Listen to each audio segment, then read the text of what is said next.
Welcome to That's Good Sports. I'm Brandon Perna, and while I already posted my winners and losers of the NFL draft, today I have an episode that covers the rest of the rounds. That was just about the first. Now, I'm not going to get into every team, but I wanted to present the teams that I thought had the best drafts, the teams that had the worst drafts, picks with the biggest upside, and some BS in between. A lot of interesting things happened throughout the draft and not just on day one. The Patriots receiver, Jalen Polk, taken round 2. Great pick for the Pats, but Javon Baker, day 3, who said, "Just come to the home stadium and bring out popcorn." That's all I can tell y'all. I make people in wheelchairs stand up. Quote of the draft, in my opinion. That does make his pro comp that weird preacher from literally any movie or TV show. And actually, 2 of the best quotes from all of the draft both belong to guys named Javon. Here's new Packers safety Javon Bullard learning the Packers had selected him in the 2nd round. They're a great team. I'm a fucking Packer! Much different from when the Packers selected Kevin King, and he of course screamed, "I'm fucking the Packers!"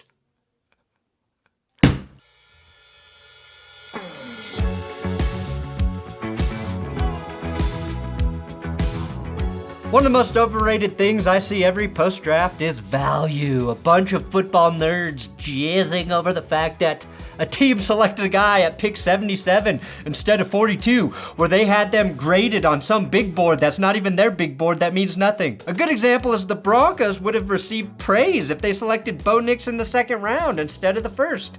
Conversely, Denver was praised significantly for getting Oregon receiver Troy Franklin in the 4th. I don't care about imaginary numeric values assigned to players. It does help us get an idea of how good they might be. I'm not knocking all the work a lot of people put into those evaluations because it helps organize things from us. But don't read too much into it. Another great example of that is Texas ball catcher Adonai Mitchell, drafted at pick 52 for the Colts, considered the 27th best player by Daniel Jeremiah. If he and Leatu Latu are as good as their pre-draft grades suggest, Indy could have drafted 2 of the biggest immediate impact players in the entire draft. Mitchell was mentioned as an elite round 2 pick by Pro Football Focus, which is nice. But again, who knows? That said, my winning rant goes to Colts GM Chris Ballard for defending anonymous reports that Texas receiver Adonai Mitchell did not interview well with teams pre-draft, causing his stock to fall a bit. I don't know. I mean, I read some of the bullshit that was said on TV. I mean, just the typical fucking, excuse my language, our typical league.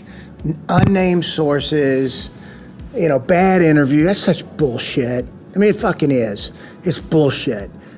Put your name on it. We tear these young men down. These are 21, 22 young men. And if people out there can tell me they're perfect in their lives, it's crap. It's crap. This is a good kid. And, for those reports to come out, I said it last year. It's bullshit. I'm sorry. I apologize for the language. I don't, but I do.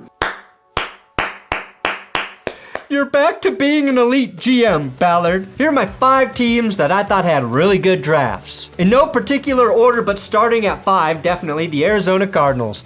Arizona had 7 picks in the top 90, 12 total draft picks. So if they don't get significantly better, their GM and head coach should be fired. Again, yes, again. A lot of the draft nicks loved their day 1 haul of Marvin Harrison Jr. at pick number 4 and defensive tackle Darius Robinson at pick 27, 2 premium players in areas of need. If Florida State running back Trey Benson produces alongside James Conner, the Cardinals offense might just be fun again. Number 4, the 49ers. Any team that's just a few plays away from winning the Super Bowl should only need to hit on 1 or 2 picks to put them over the top. Now, my favorite thing the Niners did was not trade receiver Brandon Ayuk after drafting Ricky Pearsall at the end of the 1st round. The Niners now have a luxury of weapons: Deebo Samuel, Ayuk, and the new Florida receiver who averaged 3.25 yards of separation in college, in their offense with Kyle Shanahan? Yes, please. Pearsall famously has one of the most insane grabs in college football history.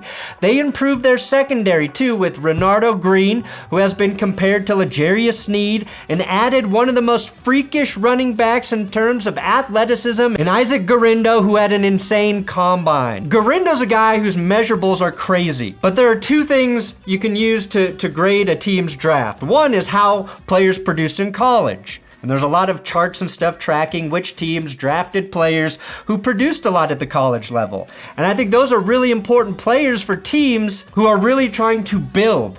But for teams like the Niners, who are really, really close to winning a Super Bowl, I love taking the athletic freaks. The guys who have insane RAS scores or great combines, who might not have necessarily produced at the college level for whatever reason. Put those freaks on a good team and watch them destroy their opponents. The Niners also get credit for being the most self-aware team. We're going to get a running back in the third. Probably won't work out. We're going to find a Kittle in the fifth, a Green on the fifth. Are you going to be able to get a tight end in the fifth? Just trade everything to the fifth. Yeah, you get a second running back in the sixth. That one will be the real one. Now, you actually wore a suit today. I was impressed. We always do this in the first round. It's just been 3 years. Number 3, Los Angeles. Both of them. Congrats to the Rams for actually participating in the first night of the draft. Say what you want, but nobody really wants to work that extra night of the year if they don't have to.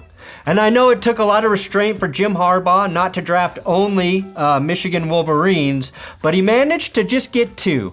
Now, one of which is linebacker Junior Colson. Anytime the Chargers draft a linebacker named Junior, it works out. Hell, anytime the state of California has a governor who starred in a movie called Junior, it works out. Ladd McConkey was the receiver they got in the second round after securing their front with Joe Alt day one. Ladd will be the Chargers' leading receiver this season, that's my prediction, and they took 2 wideouts late. Brendan Rice and Cornelius Johnson. Now, Brendan slid way down the draft, so the value there for him is nice, but Cornelius is as elite a first name as you can have. Brett Coleman likes the pick, so it's probably cursed, but Jim Harbaugh gets his second Wolverine. It just feels like an under-the-radar great draft for a team that I think really needs it. Then you have to love the Rams' first 3 picks. Running back Blake Corum to pair with last year's sensation Kyren Williams. That was their 3rd pick, but they also get the best keeping the band together picks of edge rusher Jared Verse and defensive tackle Braden Fiske. Oh, I get to wait. I'm playing with Verse again? I think Jared Verse is the best edge player in this draft. He's the guy I would have convinced myself was the right pick at 12 if the Broncos didn't go QB. There is no one man, though, in this draft that can replace the loss of Aaron Donald. But if 2 men come close, it just might be Gay. Sorry, good enough. I mean, if they come close, what are we talking about? We talk a lot about quarterback-receiver chemistry, but the same could be said for an end and an edge. Not to be confused with edging to the end. What I'm saying is Derek Wolfe and Von Miller had some of the best chemistry playing next to each other on the defensive line and edge there. And if Verse and Fiske can do that, LA is right back in the Super Bowl mix. I love that Jared Verse said this about his teammate over the weekend. A lot of people bond over, oh, we're friends. Oh, you're from this city. I'm from this city too. And so it was the work. I've never in my life, and this is Braden Fiske is the only person I can say this about. I've never in my life met somebody who works harder or just as hard as me. Until I met Fiske. 2, the Buffalo Bills, who hit a bunch of their needs in the first 3 picks, even though they weren't in the first round. They needed a wideout following Stephon Diggs' departure, and they got it with Keon Coleman. I shop like my mom. I get my coats in the summertime. You got to shop a season or 2 before, just in case, and they be cheaper. Josh liked a lot of them, and Keon, he definitely had an affinity for, saw the size, the basketball ability. They needed a safety. They got Cole Bishop in the second. They needed help in the interior defensive line, and they got Dwayne Carter in the 3rd. I might have put you higher on this list, but fuck you. You traded with the Chiefs, Buffalo, you filthy collaborators. Nobody liked what the Bills did day 1, but getting everyone's respect after that is actually quite impressive. I'm excited to see what Josh Allen does with Coleman and Kincaid in the red zone. Cole Bishop is a really versatile safety, a ball magnet, if you will, who can play in the slot.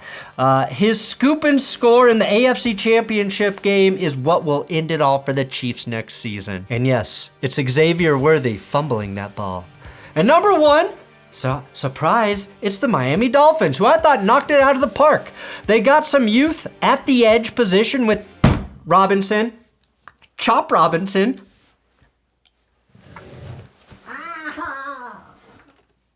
I'm fine! I'm fine!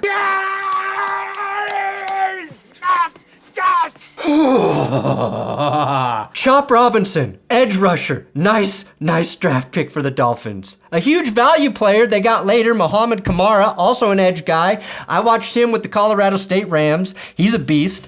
They added a mammoth tackle and Patrick Paul in the second round, and of course some speed out of the backfield. Jalen Wright, a good insurance policy for their running backs, who are getting older. Jalen Phillips and Bradley Chubb both suffered season-ending injuries last year. Miami loses Rip Van Ginkel in the offseason, so Chop Robinson is going to have to produce immediately and should be able to do so. Then I've got 3 teams that should commit seppuku after dishonoring their franchise, Shogun style.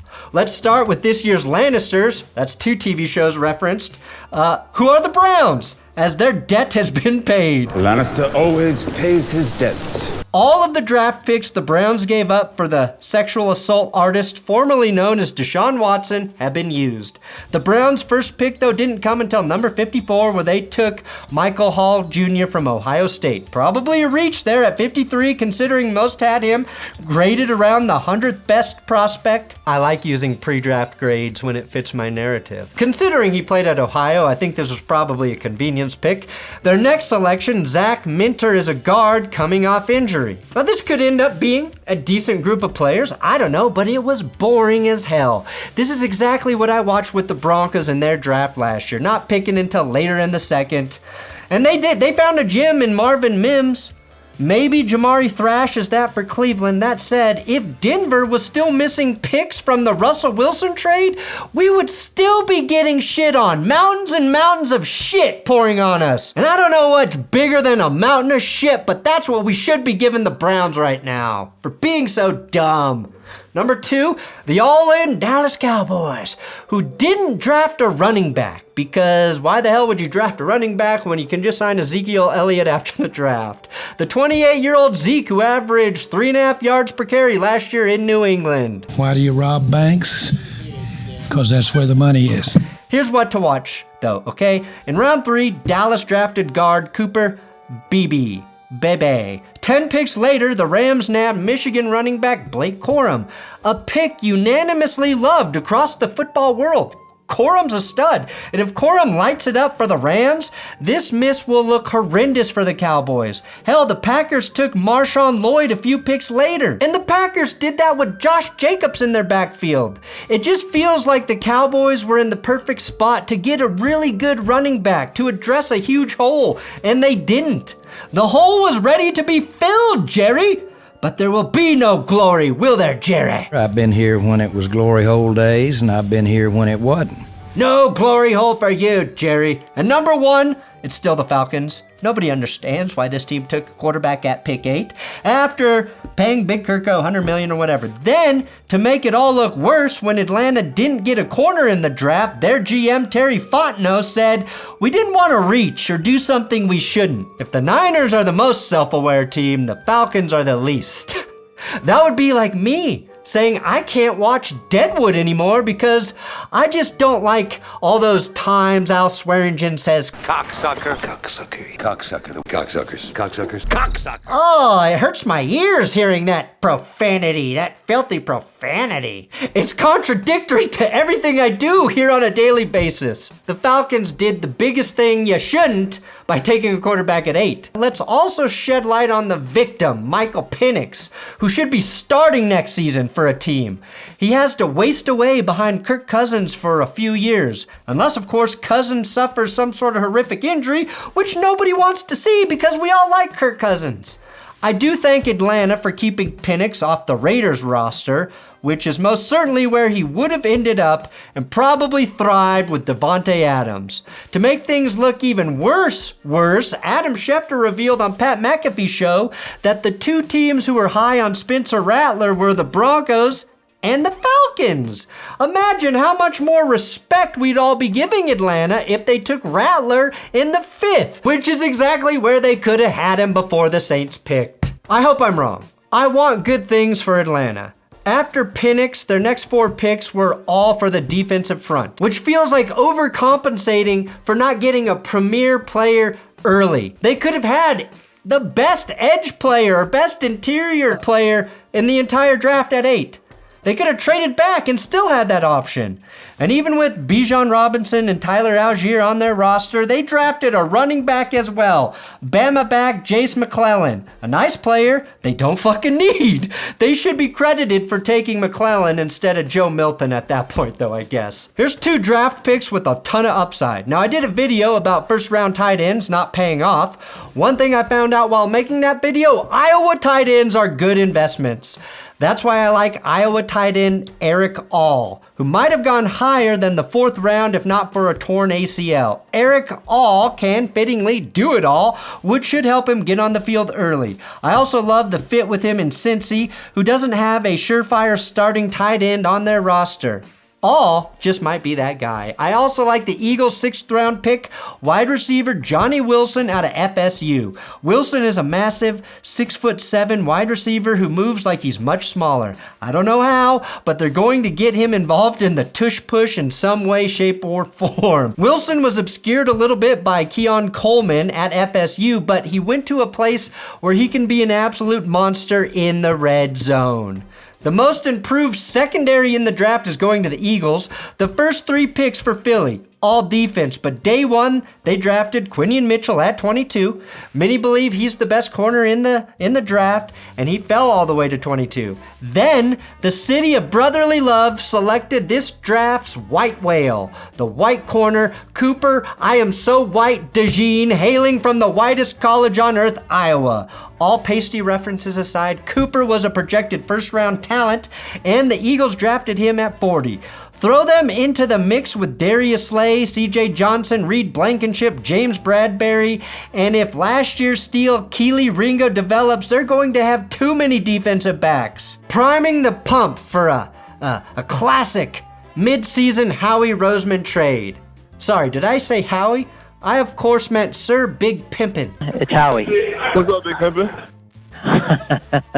One draft that might be getting hyped up a bit too much, the Chiefs draft. And I'm not even saying that as a hater. There's just a feeling these days that whatever the Chiefs pick, it's the right pick. And while they definitely deserve some strong benefit of the doubt, we still have to evaluate their picks through a fair lens. Just because Xavier Worthy is fast doesn't mean he's a better receiver than Ladd McConkey or Troy Franklin or Ricky Pearsall. But we assume since it's the Chiefs, they'll maximize his abilities. We were all pissed though because the fastest guy in the draft went to the one place that scares us the most. Also, if KC doesn't win the Super Bowl, then their team clearly got worse. The tight end they took, Jared Wiley, isn't the next Travis Kelce just because he's a Chiefs tight end. He might be really good, but let's relax because there's only one Travis Kelce. And if there are more than one Travis Kelce's, I want them captured and studied so that we can make sure it never happens again. And finally, my biggest draft fear is that the Steelers were perfect. The Steelers land 3 new Wilsons in one offseason, Russ, Roman, and Peyton. The Broncos swapped Wilsons.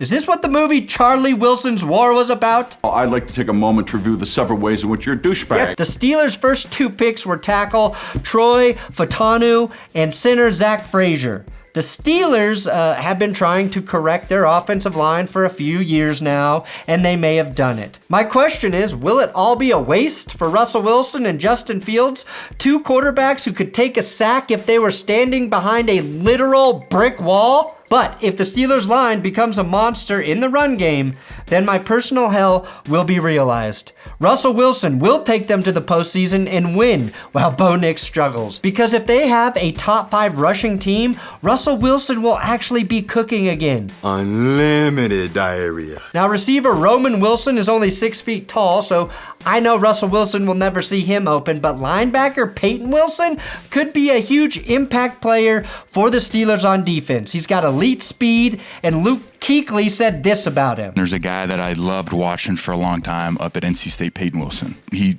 ran extremely well. He was in the 4.4s, and he's been super productive, and he plays really hard. I feel like he gets comps to you, which is like crazy. Look at this. There we go. And if Luke says that, I believe it. Well, look at him run right there. He's got great hair. He's jacked. My hope now, please let Justin Fields win the starting job somehow. Diarrhea poop. Thanks for watching. That's good sports. Appreciate everybody who showed up draft weekend, watched all the videos. You guys freaking rock. And rock even more. God, you guys are rocks. We're all the rock.